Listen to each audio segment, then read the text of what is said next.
mudanayaal marweyn waxaa maanta farxad iyo raynrayn noo ah inaad nagala soo qayb gashaan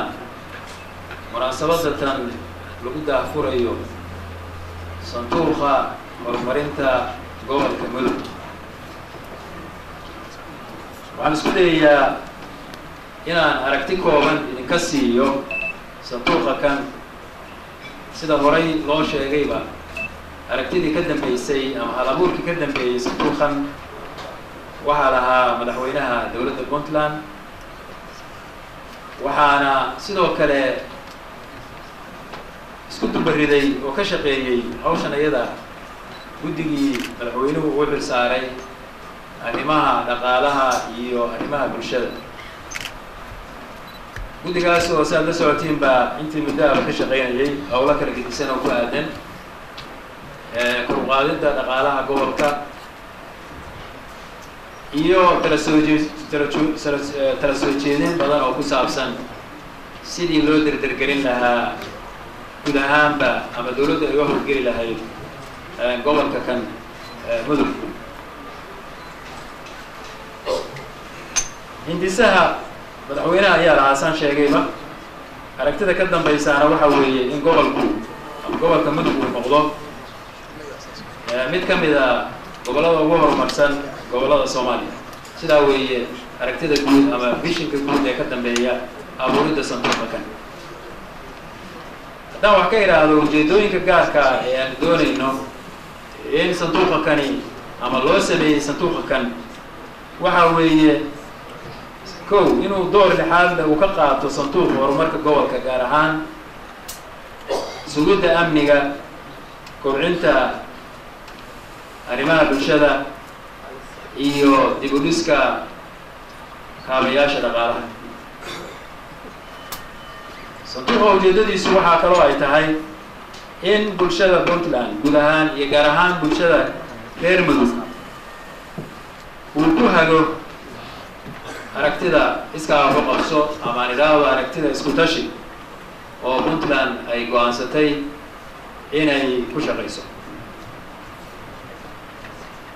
sanduuqa kan ujeedooyinka loo abuuray waxaa ka mid ah ururinta iyo isku dubaridka arrimaha horumarineed ee gobolka ka socda. sidoo kale in la abaabulo ila dhaqaale gudaha iyo dibadda dadka reer Puntland guud ahaan iyo gaar ahaanba dadka reer Mudug meel ay caalamka ka joogaanba inuu noqdo sanduuqu barkulan ay ku kulmaan kuna soo aruuriyaan deeqahooda iyo qaaraanka guud ee ay doonayaan dalkooda iyo dadkooda inay ku quruxsadaan. ujeedooyinka sanduuqna loo aasaasay waxaa ka mid ah mudanayaal marweyn ilaalinta iyo daryeelka ilaha dhaqaale ee hadda jira iyo weliba abuurid kuwa cusub, isku xirka arrimaha bulshada iyo horumarinta gobolka iyo guud ahaanba in gobolku uu kasbado maalgashi amaan idhaahdo deeqaha uu kasbado nooc kasta baa ku yimaadeen. waxaa la isweydiin karayaa muxuu noqon karayaa sanduuqkan awoodihiisu. sanduuqani waa sanduuq madax bannaan inkastoo lagu magacaabay dikreeto madaxweyne oo madaxweynuhu xeerkii uu soo saaray nambarkiisu waa 94 bishii August oo tagtay 23 sanadka 2015 si cad uu ugu soo saaray dikreeto madaxweynuhu jiritaanka sanduuqa. haddana sanduuq wuxuu noqon doonaa sanduuq xor ah xubnihiisuna ay awood u yeeshaan inay ka shaqeeyaan waxa loo igmaday hawsha loo igmaday. waxyaalaha ugu muhiimsan ee aanu malaynayno insha Allah awoodow inay noqon doonaan sanduuqu waxaa ka mid ah gacan ku haynta dhaqaalaha ka soo xirooda dhismayaasha ama dhulka bannaan ee dowladda ee gobolka Mudug, maamulinta dhaqaalaha ku yimaada magaca sanduuqa horumarinta gobolka Mudug, samaynta qorshayaal horumarineed iyo ka faa'iidaysiga hantida dowladda iyo maamulidda dhaqaalaha horumarineed ee ku imaanaya magaca sanduuqa meel kastoo dadku ka yimaadaan. ujeedooyinka noocaasa ayaa waxay u yihiin kuwa ugu waaweyn awoodaha santuuq uu yeelan doono. waxaan doonayaa inaan munaasabadan uga faa'iidaysto in aan dadka reer Puntland meel ay joogaanba gaar ahaan dadka reer Mudug ha noqoto ganacsato aqoon-yahan ururada bulshada dhammaan dadka reer Mudug inay u istaagaan dib u dhiska gobolka kan lagana dhigo mid ay ka suurtoobi karto guud ahaan kana hirgasho ammaan iyo kala dambeyn hay-adihii dowladduna ay ka shaqeeyaan maraafiqdii iyo meelihii nolosha ay kusoo ganaanaysayna sidoo kale laga taago oo laga yegleelo inta ka dhiman inta hore loo sameeyey maaha. santuuqani waa kii u horreeyey ee gobol ahaan looga abuuro Puntland laakiin wuxuu noqonayaa mid meelo kale oo badan oo Puntland aan ka abuurno maaha kii u dambeeyey waa kii u horreeyey gobollo kale iyo meelo kale oo sidoo kale u baahana waanu ka samayn doonaa insha allahu bilaha iyo sanadaha soo socda haddii ilaha yidhaahdo. dhanka kale gobolku wuxuu u yahay muhiim xagga dhaqaalaha. haddii Garowe ay ahayd caasimadii maamulka ee Puntland, haddii Boosaaso ay ahayd caasimadii ganacsiga Puntland, Gaalkacyana waa caasimadii distributionka amase qaybinta badeecooyinka Puntland weeye, waana center of distribution weeye Gaalkacyo. waa tan aan idhaahno waxay iskuuli u jirtaa Xamar, Boosaaso, Berbera iyo Jigjiga. marka waa centerkii Soomaaliya sida walaalkay sheegayna waa dal magaalo multicultural oo cid kastoo Soomaaliyana ay ku nooshahay kana ganacsato. marka muhiimadaas gaarka ah ayay leedahay. marka muhiimadeeda inteeda gaarka ah ay leedahay in la siiyo loo baahan yahay.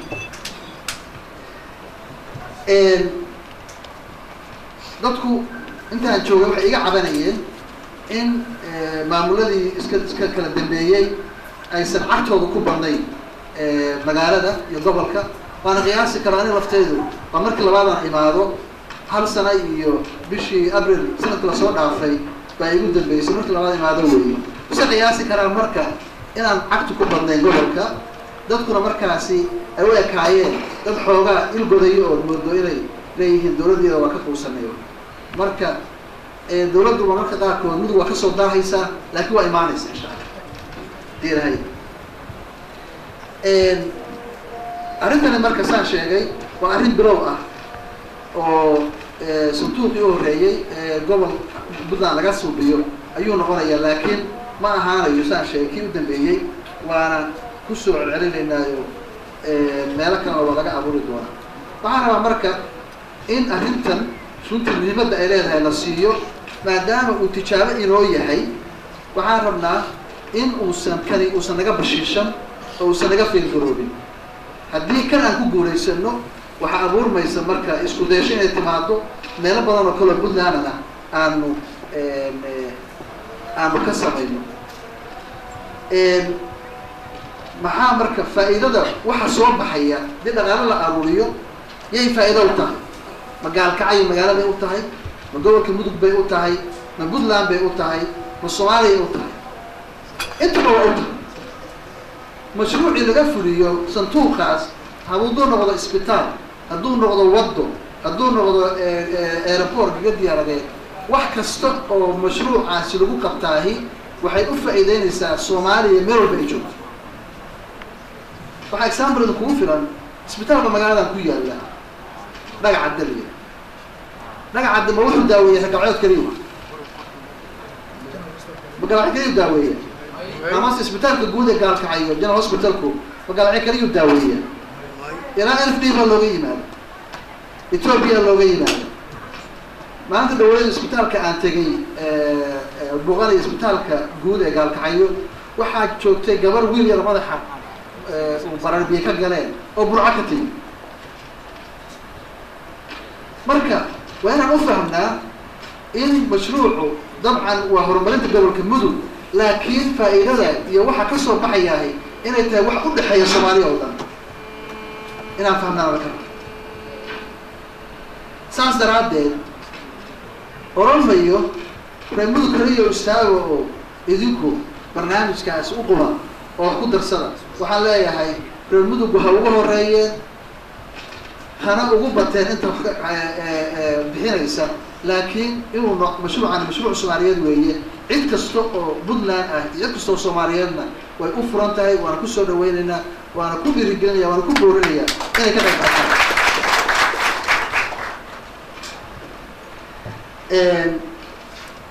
ذلك المركة عدة مركة وأنا مسيق علينا نروح الله ذلك غرفة شورته sababtoo in badan oo dadkeennii ahayd oo waxaysatay ama waxgarad ahayd ama aqoon lahayd dalka dawladdiisa ku maqan yihiin marka diasporada waxaan leenahay baryahan ishu waxaa weeye farta gudaha waxaan leeyahay diasporadu markay rabaan kursi bay yimaadaan markay ka tagaanna waa waddanka isaga baxaan marka aan ku jiro laftigeedu aan isku daray dalkii aan u imaan inaanu xafiis fariisano oo kuraasoo raadsanay aanu ka qayb qaadano horumarka dalka intaas waxa weeye fadhi ku dirirka iyo social media iyo facebooka warkiisa inta la iska daayo arrintu wax qabad bay taagan tahay iyo gobolka in wax la taro iyo in sanduuqa lacag lagu riday waxaan leeyahay soo diyaar garooba kana qayb qaata horumarinta dalka dilaya iyo rabana ku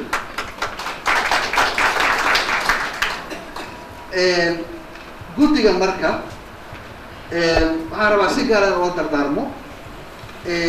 shaqo badan ayaa la idinka rabaa guddiga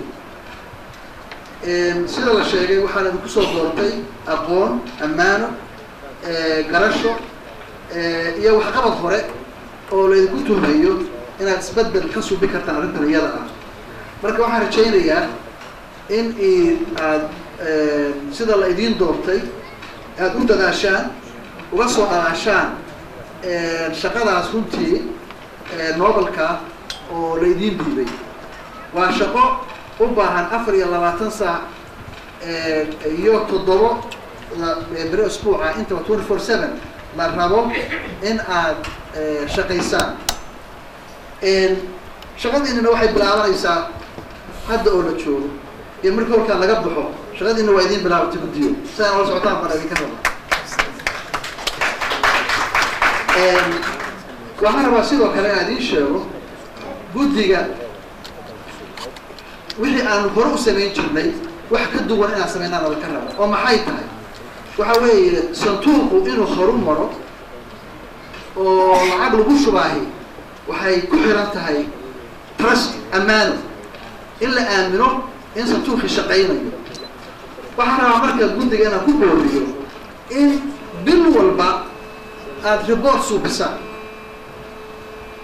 report ma ayna madaxweynaha u keenaysaa leedahay madaxweyne bishaan waxaa soo xarootay $20 waxaan rabnaa